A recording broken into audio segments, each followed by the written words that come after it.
Այս օրերին Հայաստանի իշխանությունները պարբերաբար հասկացնում են եւ հայ ժողովրդին, եւ Սփյուռքում ապրող հայ ժողովրդին, որ ցեղասպանությունը Հայաստանի Հանրապետության առաջնահերթությունը չէ։ Առաջնահերթություն չդարձնել ցեղասպանությունը ինչ հետևանքներ կունենա Հայաստանի Հանրապետության համար։ Իրականում այս ցեղասպանության միջազգային ճանաչումը միշտ եղել է Հայաստանի արտաքին քաղաքական օրակարգի մաս եւ կարծում եմ, որ նաեւ դա հանրային պահանջ է, դա ոչ միայն պետական քաղաքականություն է, այսինքն մի բան է, որ մեր հանրությունը նույնիսկ պետականություն չունենալու պայմաններում, նույնիսկ խորհրդային միության տարիներին, դեռ 1960-ականների, երբ որ սկսվեց այդ ազգային զարթոնքը խորհրդային միությունում, միշտ այդ պայքարը եղել է, հանրությունը միշտ ձգտել է եւ նաեւ ինչ-որ չափով ճնշել է իշխանությունների վրա, որպեսզի այդ խնդիրը լինի։ Հետագայում անկախ Հայաստանի պայմաններով իհարկե դա ինստիտուցիոնալիզացվեց, դա արդեն սկսեցին իրականացնել ավելի շատ դիվանագիտական խողովակներ եւ այսպես խորհրդարանական դիվանագիտության միջոցով։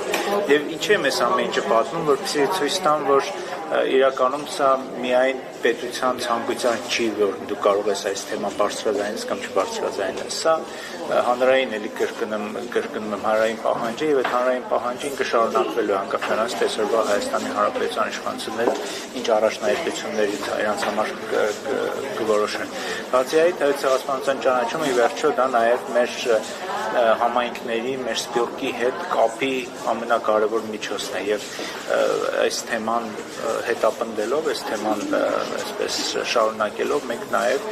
ինչ որ չափով նաեւ ամրապնդում ենք մեր համայնքներում ապրող մեր հայրենակիցների ինքնությունը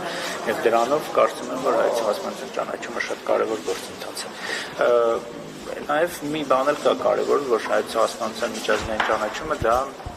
միջազգային քաղաքական օրակարգի մի մաս է եւ էլի անկախ նրանից մենք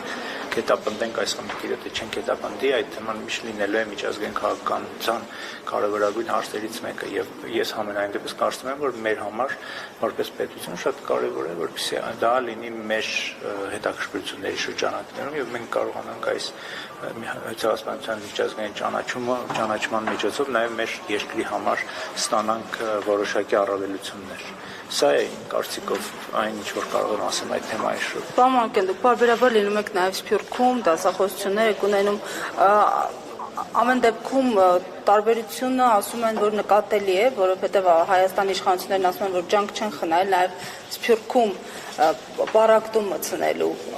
առնչությամբ ձեր դիտարկումները ինչ եք տեսել։ Գիտեք, բանը այդպես չեմ կարծում, որ Հայաստանի իշխանությունները ազդեցություն ունեն Սփյուռքի վրա, որ անմիջականորեն այդ հարցը բանանեն, բայց իհարկե կա որոշակի անորոշություն, այսինքն մեր հայրենակիցները, ովքեր ապրում են Սփյուռքում, վերջին հաշվով իրենց համար շատ կարևոր է Հայաստանից եկած ազդակները, իմպուլսները, եւ այս առումով մի տեսակ մի քիչ այսպես ոչ ամբողջական պատկեր է լինում, երբ որ մեր հանրության մի մասը մեծ մասի ընդհանուր եմ գերիշխող պահանջ ունի ներկայացնում է այս թեման պահել մեր առաջնահերթությունների շարքում, բայց մեր իշխանությունները ցավոք սրտի այլ քաղաքականություն են իրականացնում։ Այդ առումով իհարկե խզումը կա այն առումով, որ Հայաստանից եկող ազդակները եւ տեղում առաջացող ազդակները շատ դեպքերում իրար չեն համապատասխանում։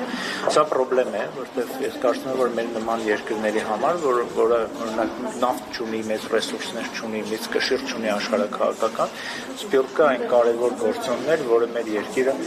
դարձնում է մրցունակ աշխարհում։ Այդ առումով իհարկե շատ կարևոր է թեմայի պահպանումը, նաեւ այդ ձեր նշած Սփյուռքի հետ կապը ամրապնդելու առումով։ Շնորհակալություն։